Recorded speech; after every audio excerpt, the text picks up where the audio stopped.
My lovely viewer, সবাই নিশ্চয়ই ভীষণ ভালো আছো, আমিও ভালো আছি। আরও একটা নতুন ভিডিওতে তোমাদের সকলকে জানাই স্বাগত। ন্যাকা ষষ্ঠীর কথা শুনেছো?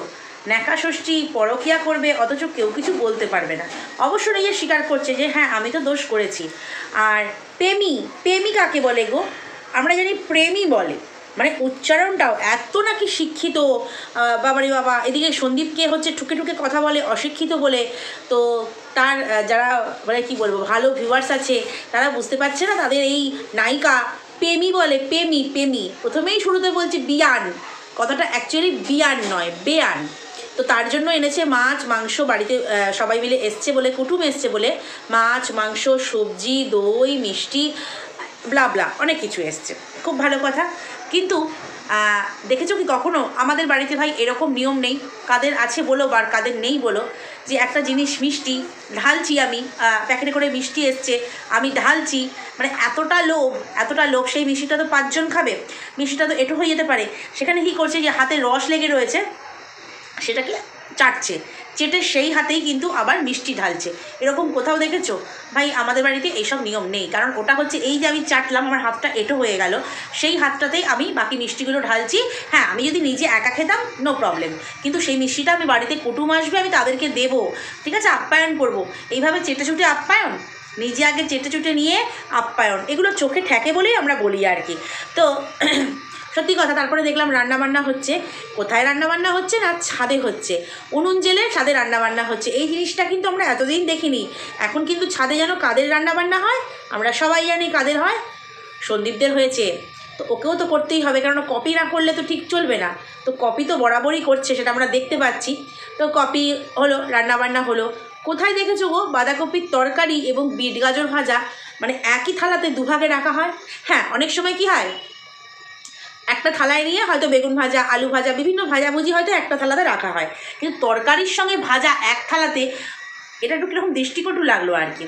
তো যাই হোক, অতিথি আপ্যায়ন অনেক হলো। তার আগে সকালে কেনার টিফিন, এমন ভাব দেখায় ভাইয়ের সঙ্গে, মানে দাদার সঙ্গে আর কি, দাদা ভাইয়ের সঙ্গে, যেন কি সে ছোট্টবেলার খুনসুটির মতন। নিজে তো ছোট হচ্ছেই, দিন দিন ভুলে যায় যে ওর একটা ছোট্ট সন্তান আছে, সেটা ভুলে যায়। তার কথা ভুলে গিয়ে ও নিজেই ওর বাবা মায়ের ছোট্ট সন্তান হয়ে যায়। যেমন করে বাপ্পি বাপ্পি বাপ্পি করে, মনে হয় যেন একেবারে কৃষাণুর থেকেও ছোট। তো যাই হোক, সেটা হলো। তারপরে হচ্ছে দাদার সঙ্গে এমন ন্যাকামো করে যেন মনে হচ্ছে এই সবে যেরকম কী হয়, ছোটো ছোটো ভাই বোনেরা থাকলে ছোটোবেলায় খুনসুটি করে, কি বলবো, দুজনের সঙ্গে মশকরা করে, যেন সেই সম্পর্কটা লোককে দেখাতে চায়। আদৌ কি সেই সম্পর্ক? যেদিন দাদার হাতে মার খেয়ে বাড়ি থেকে বেরিয়ে আসতে হয়েছিল, ও আবার বলবে গোপন সূত্রে পাওয়া খবর নাকি বলা যাবে না। ভালো কথা, ভিডিও দেখে যেটা দেখবো সেটাই বলবো। তাহলে ও যখন ওর প্রিয় দালাল দিদিভাইকে এই ধরনের কথা বলেছিল যে আমাকে বাড়ি থেকে বের করে দিয়েছে বিয়ের আগে, নিশ্চয়ই তাহলে সেটা মিথ্যে কথা বলেনি তার প্রিয় দিদিভাই, কারণ প্রিয় দিদিভাইয়ের সঙ্গে প্রিয় সম্পর্ক রয়েছে। তো সেখানে কি দিদিভাই মিথ্যে কথা বললো, না দিদিভাইয়ের বোন মিথ্যে কথা বলেছে? সেটা আমরা জেনেছি কোথা থেকে? না তার প্রিয় দিদিভাইয়ের কাছ থেকে। এরকম অনেক খবরই আমরা গোপন সূত্রে খবর পাই, যেগুলো অনেক কিছুই আমরা বলি, অনেক কিছুই বলি না। যখন দেখি যে না সে তার দিদিভাইও বলছে, তখন কিন্তু আমরা বলে ফেলি। তো যাই হোক, সেটাতে ওনার আপত্তি আছে, উনি দোষ করবেন অথচ কেউ কিছু বলা যাবে না। বাহ কি সুন্দর, তাই না? দোষ করবে, সেটা ব্লগে দেখাবে, সেটা নিয়ে বলা যাবে না। ভাই বোনের এমন সম্পর্ক যদি সত্যি সুন্দর হতো না, ভীষণ ভালো হতো। অ্যাকচুয়ালি সেটা নয়, সেটা হয়তো আগে ছিল বিয়ের আগে শ্বশুরবাড়িতে 5 বছর থাকাকালীন, কিন্তু যখন এখানে এসছে তখন তাহলে দাদা কেন তাড়িয়ে দিল? যাই হোক, আবার যখন বোন রোজগার করতে শিখলো তখন দাদা ভাবলো ভালোই ভাঙিয়ে খাওয়া যাবে। তো সেই কারণে হচ্ছে একটু বোনকে মেকি ভালোবাসা দেখাতে আরম্ভ করলো। আর বোন ভাবলো যতটা পারি খুশি করি। তো বোনের গুজিয়াগুলো পর্যন্ত খেয়ে নিচ্ছে, কি লোভী বুঝতে পারছো? তো এবারে আসি হচ্ছে খাওয়া দাওয়া, পরোটা তরকারি সমস্ত কেনা টিফিন, বাবা বাজার করে নিয়ে এসছে 2 রকমের মাছ কাটা। মানে একটা বাড়ির পুরুষ মানুষ, শক্ত সমর্থ মানুষ, সে কি কাজ করে? এদিকে তো বলে বাবা আমার ডিএমের সঙ্গে জানাশো না, অমুকের সঙ্গে জানাশো না, তমুকের সঙ্গে জানাশো না, এরকম বলতেই থাকে। কিন্তু সে মানুষটা করেটা কি? আমার তো মনে হয় ভ্যাগাবান্ডের মতো খালি ঘুরে বেড়ায়। মাঝে মাঝে যখন ডাক পড়ে তখন যায় গাড়ি চালাতে। তো যাই হোক, ঘরের কাজ, বউকে হেল্প করা, বাজার করা, এই সমস্ত করে দিল। এবং সঙ্গে তার বিয়ান আসবে, ওই মেয়ের কথাতে বিয়ান, যদিও কথাটা বিয়ান আসবে। সেই খুশিতে কি আর বিয়ানের মুখ না দেখে কাজে যেতে পারে? না কখনোই না। রান্নাবান্না খাওয়া দাওয়ার পর উনি প্রমোশন ভিডিও করে তারপরে উনি আমাদের কাছে এলেন এবং যখন বিড়ালগুলোকে দেখাচ্ছে এই যে মা চলে এসছে, কত আনন্দ। ঠিক কথা, যখন বিড়ালগুলোকে আমরা দেখতে পেলাম ওরা মাকে পেয়ে যেন মনে বল পেয়েছে। মাকে পেয়ে ও বললো না যে মাকে পেয়ে কি সাপের 5 পা না হাতির 5 পা এরকম একটা কি বললো, মাকে দেখে বিশাল কিছু একটা পেয়ে গেছে আর কি, মানে বিড়াল বাচ্চা দুটো মাকে পেয়ে। একদম, শুধু বিড়াল বাচ্চা না, সমস্ত পশুর মধ্যে এবং সমস্ত মানুষের মধ্যে মা হচ্ছে আলাদা শক্তি। যে শক্তিটা থেকে, যে পাওয়াটা থেকে তুই তোর ছেলেকে বঞ্চিত করেছিস, নিজে পাচ্ছিস সেই আদর, সেই মমতা, ভালোবাসা নিজের মা বাবার কাছ থেকে, সেটা হয়তো পাচ্ছিস। নিজের মা বাবা তোকে আগলে রেখেছে, তুই পরকিয়া করছিস, নষ্টামি করছিস, নোংরামি করছিস, সব কিছু করছিস, তারপরেও তোকে হচ্ছে আগলে রেখেছে। মানে এত অপরাধ করার পরেও তোকে সাপোর্ট করছে। কিন্তু ছোট্ট কৃষাণুটা কী অপরাধ করেছিল? ওকে তো তুই পৃথিবীতে এনেছিলি।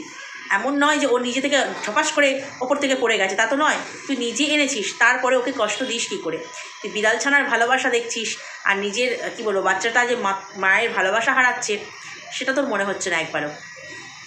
তারপরে এরকম লোকে বলছে বিরিয়ানিতে 6টা থেকে 8টা ডিম, যখন বলতে বসলো যে আমি তো দোষ করেইছি, তা বলে আমাকে নিয়ে সবসময় কেন? তুমি দোষ করেছো, তুমি নিজে স্বীকার করেছো। আর বললো সে পরকীয়ার স্ট্যাম্প লাগিয়ে দিয়েছে। না, সে হয়তো বলেছিল একটা অচেনা পুরুষের সঙ্গে আমার বউ হাত ধরে বেরিয়ে গেছে, সেটা হয়তো বলেছিল। তারপর কিন্তু সে যখন নিজের ভুল বুঝতে পেরেছিল, সেই মোমেন্টে মানুষের মাথা কাজ করে না। যখন বাড়ির বউ ওই অবস্থায় বেরিয়ে যায়, কোনো মানুষের মাথা কাজ করে না। সেই অবস্থায় কিন্তু ও বলেছিল যে হ্যাঁ, তারপরে যখন ঠান্ডা মাথায় ভেবেছে বা চিন্তাভাবনা করেছে, তখন কিন্তু সে ভিডিওটা ও ডিলিট বা প্রাইভেট যাই হোক করে দিয়েছে। সেই ভিডিওটা কিন্তু এখন আর আমরা দেখতে পাই না। কিন্তু তারপরে কমিউনিটি পোস্টে কে স্ট্যাম্প লাগিয়েছিল? সেটা কিন্তু নিজেই লাগিয়েছিল।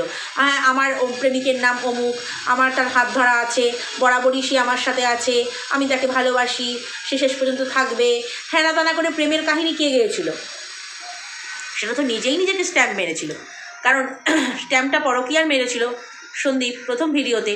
তারপরে কিন্তু সে কারোর নাম প্রথম থেকে আছে কি সবে কতদিনের আলাপ, ও কিন্তু কিচ্ছু বলেনি। তারপরে নিজস্ব ভয়েস রেকর্ডিং হেনা তেনা অনেক কিছু নিজেও কিন্তু শেয়ার করেছে। তাহলে স্ট্যাম্প কিন্তু নিজেকেই নিজে লাগিয়েছে, লোকে বললেই শুধু দোষ। এবারে আছে বিরিয়ানির প্রসঙ্গটা বলি, 6টা মানুষ 8টা ডিম কেন? ও কি বললো যে হ্যাঁ সোনাই খেয়ে যাবে, কাজে নিয়ে যাবে। কিন্তু আমরা কি আদৌ দেখেছিলাম ব্লগে যে সোনাই খেয়ে গেছে বা কাজে টিফিনে নিয়ে গেছে? আমরা কিন্তু দেখতে পাইনি। বিকেলবেলা ওরা খেয়ে উঠলো, সেদিনকে ওর বাবা মা কোথায় একটা গিয়েছিল, কিসের একটা মিটিং ছিল, গিয়েছিল। তো বিকেলবেলা খেয়ে উঠে বললো 4:30 প্রায় বাজে, সোনাই রাত্রে খাবে। সকালে খেয়ে যাবে, টিফিনে কাজে নিয়ে যাবে, কিন্তু সেটা কিচ্ছু হলো না, হয়ে গেল রাত্রে। আর সেদিন রাত পর্যন্ত বা সন্ধে পর্যন্ত কিন্তু ব্লগ টানা গেল না। সত্যিই যদি খেতে আসতো, বাড়িতে নিমন্ত্রিত যাকে করেছে তাকে খেতে আসতো, সে কিন্তু অবশ্যই ক্যামেরায় ক্যাপচার করতো। সেদিন মোটামুটি 16 মিনিটের মতো ভিডিও করে শেষ করে দিয়েছিল। 15 মিনিট না 16 মিনিট না 14 মিনিট, যাই হোক। ও কিন্তু 18 মিনিটের পর্যন্ত ভিডিও করে, ওর ব্লগ আছে। 18 মিনিটের পর্যন্ত ব্লগ আছে, ওর ভিডিও করে। তাহলে কেন সেদিন শেষ করে দিয়েছিল? অ্যাকচুয়ালি এখন সোনাই কাকে বলছে সেটাই আমাদের ভাববার বিষয়। যে সোনাই ওদের পাশের বাড়িতে আছে, ওর কাকা হয় বলে, হয়তো তার নামটা ধরে এখন অন্য কাউকে ডাকছে, কারণ এই অভ্যাসটা ওর আছে, পুরনো অভ্যাস। আবার কিন্তু সে নতুন করে ঝালাই করছে। কারণ আমরা জানি যখন সন্দীপকে ওর ঠকানোর মনে হয়েছিল, ও যে কত বড় ধুরন্ধর মহিলা, সন্দীপকে ওর ঠকানোর মনে হয়েছিল, তখন কিন্তু ফোনে সেভ করে রেখেছিল সঙ্গীর নাম দিয়ে, প্রেমিকের নাম সঙ্গীর নাম দিয়ে কিন্তু সেভ করে রেখেছিল। তো এইখানেও এই যে সোনাই মনাই করছে, এই সোনাই মনাইটা আসলে কে? এমন নয় তো সেই হচ্ছে গুদীপ্ত, ভালোবেসে সোনাই ডাকছে। ও তো এখন অনেক ন্যাকা ষষ্ঠী হয়ে গেছে, কথা বলে আধো আধো করে। ওর চাইতে মনে হয় ওর ছেলের উচ্চারণ, 3 বছরের ছেলের উচ্চারণ অনেক বেশি স্পষ্ট। প্রেমী, সব রফালা জফালা সব নেই, প্রেমী। তো যাই হোক, ওটা ওর মা বাবা হয়তো এমন ওর সঙ্গে ট্রিট করে, ও হয়তো সেই মানে কি বলবো কিষাণুর থেকেও ছোটো বাচ্চা, তো সেই কারণে ওইভাবে কথা বলতে হয় ওকে হয়তো। তো আমার মনে হয় এখন ওই সোনাই মনাই সবসময় করে, ঠিক সেই কারণেই মনে হয় ওই সোনাই নয় যে কাজে গেছে। কারণ আমরা জানি ওর প্রেমিক এখন একটা 9,000 টাকার একটা প্রাইভেটে চাকরি করে, জাহাজে অনেক কীর্তি করে এসছে, অনেক কিছু করে এসছে, যেটা আমরা আরশ ভাইয়ের কাছ থেকে মানে শুনেছি। চুরি চামারি, লোকের জিনিস নিয়ে আসা, হ্যানা ত্যানা অনেক কিছু করে চলে এসছে। তো ওকে এখন একটা প্রাইভেট কোম্পানিতে কাজ করতে হয়, হয়তো সেটাই ভেবেছিল এখান থেকে কাজে যাবে, খেয়ে যাবে এবং কি করবে, নিয়ে যাবে টিফিন। তো বললো ওই তো দাদা একটা এক্সট্রা খাবে, দাদা তো টাইমেই খেতে পেলো না। দাদা একটা এক্সট্রা খাবে আর কি, একবার খেয়ে নেবে, দাদা যেহেতু ভালোবাসে, আর হচ্ছে সোনাই নিয়ে যাবে টিফিনে, সোজা হিসাব এরম করে বলে দিল। কিন্তু হিসাব মেলাতে পারেনি, কারণ সেদিনের ব্লগে আমরা দেখেছিলাম ওর দাদা দেরি হয়ে গেছিলো, 3:30-3টের সময় রান্না শেষ হয়েছিল। ওর দাদার কাজ ছিল মানে প্রচারে বেরোনো, কাজ তো মানে তো ওইটাই, টোটো নিয়ে প্রচারে বেরোনো, তো সেটা ছিল। দাদা কিন্তু সাদা ভাত খেয়ে বেরিয়ে গেছিলো। এক্সট্রা খাবে কি, বোনের রান্নাই হয়নি, এত বড় রাঁধুনি, এত বড় গৃহিণী সে ছিল 5 বছর। আসলে শাশুড়ির ওপর দিয়ে তো সংসার চলেছে, বুঝতে পারেনি যে সংসারটা কীভাবে হয়। একদিন মা বাবা বেরিয়ে গেছে, 3টে বেজে গেছে রান্না করতে। দাদা যে তার জন্য ভালোবাসা, মানে যে এত ভালোবাসে বিরিয়ানি খেতে, দিনে 3-4 বার করে বিরিয়ানি খেতে পারে, সে তার কপালেই জুটলো না সেই রাত ছাড়া। বললো দাদা রাত্রে আসবে। তো তাহলে হিসাব কোথায় মিলল? সেদিন দাদা খেয়ে গেল সাদা ভাত, ঠিক আছে, আর যে সোনাই মনাই মানে খেতে আসার কথা ছিল সেও এলো না, আমরা তাকে টিফিন নিয়ে যেতেও দেখলাম না। তাহলে হিসাব তো মেলাতে পারলো না। অ্যাকচুয়ালি বললাম পুরনো অভ্যাসটা এখনও ওর মধ্যে রয়েছে, মিথ্যে কথা বলা, প্রচণ্ড পরিমাণে মিথ্যে কথা বলে, ভাবে বোধহয় কেউ কিচ্ছুটি বুঝতে পারবে না, প্রচুর মিথ্যে কথা বলে, কিন্তু ও বুঝতে পারে না সবটা ধরা পড়ে যায়। ও নাকি ওই হার্বাল লাইফের প্রোডাক্ট খাচ্ছে, এখনও শুরু করেনি, একেবারে পুরো মানে কি বলবো একদম মানে কি বলবো একদম এক্সট্রিম মোমেন্টে মানে ওয়েট নিয়ে গিয়ে তারপরে মনে হয় খাওয়া শুরু করবে। আচ্ছা এরকম কোথাও আছে যে এই প্রোডাক্ট খাবো তার সাথে আমি মিষ্টি, হ্যানা ত্যানা, গুজিয়া, রসমালাই, চমচম, মানে যাবতীয় আমি খাবো, অথচ আমার ওয়েট কমবে? মনে তো হয় না। ওয়েট কমানোর জন্য টক দই খেতে হয়, যেটা সন্দীপ এনে দিত ওকে। তো ওয়েট কমানোর জন্য এই জাতীয় খাবারগুলো খাওয়া যায় না, ও কি জানে না? ও তো অবশ্য কৃষাণুর থেকেও ছোটো, তাই না? ও কী করে জানবে, ছোট্ট বেবি তো। তো বন্ধুরা, এই যে এত কথা বললো পরকীয়া নিয়ে, লোকে ওকে নিয়ে ভিডিও করছে বলে, কন্ট্রোভার্সি করছে বলে, রোজ আমাকে নিয়েই বলতে হবে, রোজ এই করতে হবে, সেই করতে হবে, না হয় আমি দোষ করেছি। তবে নিজে কি বুঝতে পারছে যে হ্যাঁ আমি দোষ করেছি? নিজে তাহলে বুঝতে পারছি যে আমি দোষ করছি, তাহলে আমরা ধরে কী নেব যে তার প্রেমিক, যেহেতু প্রেমিকের নাম নিয়ে বলল, তো প্রেমিক কি তাহলে খুব তাড়াতাড়ি ক্যামেরার সামনে আসছে? যেহেতু প্রেমিকের নাম নিয়ে বললো সেই জন্য বলছি, খুব তাড়াতাড়ি ক্যামেরার সামনে আসছে, নাকি আর প্রেমিকের সঙ্গে কিছু নেই সেই জন্য আর পছন্দ হচ্ছে না? তার সঙ্গে জড়িয়ে যারা কন্ট্রোভার্সি করছে, এতদিন এত কিছু সহ্য করেছে, মানে ওর পুকুরে কী ভাসে আমরা শুনেছি, আরশ ভাই বলেছে, সেটা পর্যন্ত মেনে নিয়ে নিছে, আর এখন হচ্ছে প্রেমিক ওর বাড়িতে এসছে, ওই বিরিয়ানি খাচ্ছে, সেটা সহ্য করতে পারছে না। তাহলে কি প্রেমিকের সঙ্গে আর সম্পর্ক নেই তাই সব বন্ধ করতে বলছে, নাকি কোনটা? নাকি প্রেমিক খুব তাড়াতাড়ি ক্যামেরার সামনে আসছে সেই জন্য নাম নিয়ে বলল?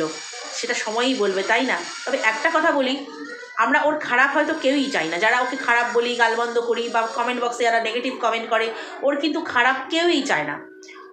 ওর জন্য কি চায় না যে কৃষাণুটা যেন মায়ের ভালোবাসা পায়, ও যেমন ওর মায়ের ভালোবাসা পাচ্ছে, কৃষাণু যেন ওর মায়ের ভালোবাসা পায়, সেটাই কিন্তু মনে হয় ম্যাক্সিমাম লোক চায়। ওর ক্ষতি হোক, ওর খারাপ হোক, কিন্তু কেউ চায় না। ওকে নিয়ে কন্ট্রোভার্সি করা মানে যে ওর শুধু নিন্দে করবে সেটা কিন্তু নয়, ওর অবশ্যই ভালো গুণ আছে। ও কিন্তু গান শিখতো, আমরা জানি, সন্দীপদের বাড়িতে গানের গলাও ভালো, মাঝে মাঝে আমাদের শোনায়, সেটাকে তো কন্টিনিউ করতে পারতো বাবার বাড়িতে এসে, সেটা কিন্তু করেনি। অ্যাকচুয়ালি ভালো গুণগুলোকে চাপা দিয়ে ও খারাপ গুণগুলোকে মানুষের কাছে বেশি করে প্রকাশ করে, ঠিক সেই জন্যই মানুষ সেগুলো নিয়ে বলে, সেই জন্যই বলে নিজের মানে কি বলবো, নিজের যে কমি জিনিসগুলো আছে, যেগুলো কম আছে ওর মধ্যে, সেইগুলোকেই মানুষের কাছে প্রকাশ করে, খারাপগুলোকে প্রকাশ করে। তাই তো ভাই, লোকের কথা শুনতেই হবে তোমাকে, তুমি সেগুলো করো না। যেরমভাবে তুমি নর্মালি কথা বলো, তুমি সেইভাবে কথা বলো, তাহলে তোমাকে নেকি, বেবি কেউ কিছু বলবে না, তাই না? তুমি এদিকে হার্বাল লাইফের এত বড় বাক্সে 4টে প্রোডাক্ট দেখাচ্ছ, মানুষ তো সবটা বুঝতে পারছে। ওর যদি কেনা মাল হতো তাহলে কী হতো? আরেকটা কথা মনে পড়ে গেল, পয়েন্টটা ভুলে গেছি। যেমন 1300 টাকার সেলফি স্ট্যান্ড, মানে ওই ট্রাইপড আর কি, সেলফি স্ট্যান্ড না, ট্রাইপড, 1300 টাকার ট্রাইপড ইউজ করেছে আগে ব্লগ করবার সময়, তখনও রোজগার করতো। কেন করেছে 1300 টাকার ব্লগ? তাহলে কতটা স্বাধীন ছিল বুঝতে পারছো। আর এখনও রোজগার করছে, এখন হচ্ছে 175 টাকার আর ট্রাইপড। তাহলে সব টাকাগুলো কোথায় যাচ্ছে বুঝতে পারছো তো? যাচ্ছে হচ্ছে প্রেমিকের পিছনে, আর যাচ্ছে হচ্ছে বাবা মা, দাদা বৌদির পিছনে, কারণ ওখানে ওকে থাকতে হবে, এখন নিজের জন্য খরচ নয়।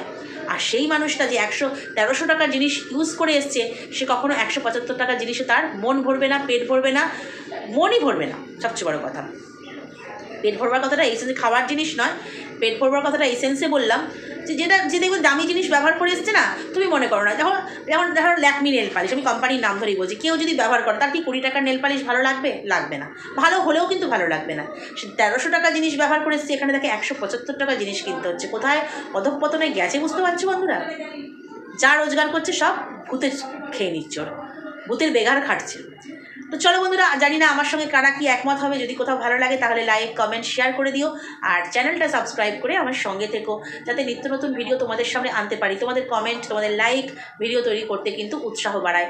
অনেকেই ভিডিও দেখো কিন্তু কমেন্ট করো না, লাইকও সেভাবে দাও না, কিন্তু প্রত্যেক দিন ভিডিও দেখো। যাই হোক, তাদের কাছে আমার একান্ত অনুরোধ, সঙ্গে থেকো লাইক কমেন্ট করে। আর যারা প্রথমবার দেখছো আর সাবস্ক্রাইব না করে দেখছো, প্লিজ সাবস্ক্রাইব করে দিও। চলো আজ আসি, টাটা।